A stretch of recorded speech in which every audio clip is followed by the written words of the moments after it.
ಮನೆ ದೇವರು ನಮ್ಮ ಮನೆ ದೇವರಿಗೆ ತೇರಿಗೆ ಅಂತ ಹೋಗಿದ್ವಿ. ನಾವು ದೇವಸ್ಥಾನಕ್ಕೆ ಬಂದು ಪೂಜೆ ಮಾಡಿಸ್ಕೊಂಡು ತೇರು ಎಳಿಯತಕ್ಕೆ ಬಂದ್ವಿ. ತೇರಿನ ಬೀದಿಗೆ ತೇರು ಅದು ಮುಂದಕ್ಕೆ ಹೋಯ್ತು. ನೀರು ಮಜ್ಜಿಗೆ ಪಾನಕ ಕೊಡೋಕ್ಕೆ ಅಂತ ಹೇಳಿ ಅಲ್ಲಿ ಕೊಡ್ತಾ ಇದ್ರು. ಅದು ಈಸ್ಕೊಳಕ್ಕೆ ಅಂತ ಹೋದ್ವಿ. ಅವಾಗ ಒಂದು ಹುಡುಗಿ ಈ ದಾರನ ಅಜ್ಜಿ ದಾರ ಬೀಳ್ತು ನೋಡ್ರಿ ಅಂದ್ರು. ಆ ದಾರ ಎತ್ಕೊಂಡೆ ಒಡವೆ ಮೇಲೆ ನನಗೆ ಅದು ಇದೇ ಆಗಲಿಲ್ಲ.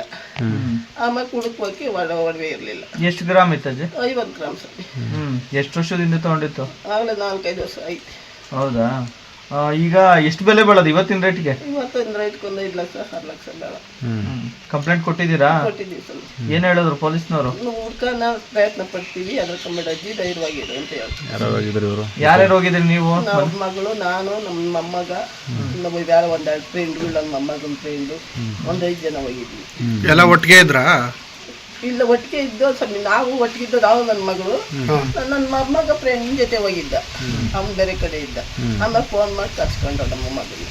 ನಿಮ್ಗೆ ಹೆಂಗೋಯ್ತು ಅಂತ ಗೊತ್ತಾಗ್ಲೇ ಇಲ್ಲ ಸ್ವಾಮಿ. ಏನಾಯ್ತು ಅನ್ನೋದು ಗೊತ್ತಾಗಲ್ಲ. ಕೈ ಹಾಕಿದ್ದು ಗೊತ್ತಾಗಲ್ಲ, ಕೆಳಗೆ ಬಿದ್ದಿದ್ದು ಗೊತ್ತಾಗಲ್ಲ, ಅವ್ರು ಎತ್ಕೊಂಡಿದ್ದು ಗೊತ್ತಾಗಲ್ಲ. ಈ ದಾರ ಮಾತ್ರ ಯಾರು ಹೇಳಿ ಎತ್ಕೊಂಡೆ ಅಷ್ಟೇ. ಹುಡ್ಕುದ್ರಲ್ಲೆಲ್ಲ? ಹುಡ್ಕು ಸ್ವಾಮಿ. ಬಾಳೆಹಣ್ಣಾಗ ಅಂತ ಆಡ್ಬಿಟ್ಟು ಸಿಗ್ಲಿಲ್ಲ. ಕಷ್ಟಪಟ್ಟು ಸಂಪಾದನೆ ಮಾಡಿದ್ರು ಸ್ವಾಮಿ. ಕೂಲಿ ನಾಲಿ ಮಾಡಿ ನಮ್ಮ ಮಗಳು 10 ರೂಪಾಯಿ 5 ರೂಪಾಯಿ ಕೂಲಿ ಮಾಡ್ಕೊಂಡು ಸ್ವಾಮಿ. ನಮ್ಮ ಮನೆಗೆ ಗಂಡಸರಿಲ್ಲ. ನನ್ನ ಮೊಮ್ಮಗಿಲ್ಲ, PUC ಇದು ಓದ್ತಾವ್ನೆ.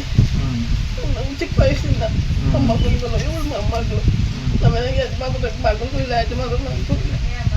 ನಾವು ಇಂಥ ಪರಿಸ್ಥಿತಿಗೆ ಹೆಂಗಸರುಗಳು ಕೂಲಿ ಮಾಡ್ಕೊಂಡು ಜೀವನ ಮಾಡ್ತೀವಿ ಸ್ವಾಮಿ. ನಾವು ನಿಮ್ಮನ್ನೇ ನೋಡಿ ಯಾರ ಹೊಡೆದಿರೋದು? ಏನೋ ಸ್ವಾಮಿ, ಭಗವಂತ ಸಿಂಪತ್ ನಮಗೆ ಗೊತ್ತಿಲ್ಲ. ನಾನು ನೋಡೇ ಹೊಡೆದ್ರೋ ಇಲ್ಲ ಬೇಕು ಅಂತಾನೆ ಹೊಡ್ಕೊಳ್ರ, ನನಗೆ ಗೊತ್ತಿಲ್ಲ ಸ್ವಾಮಿ. ನಿಮ್ಮ ಹೆಸರು? ರಂಗಮ್ಮ.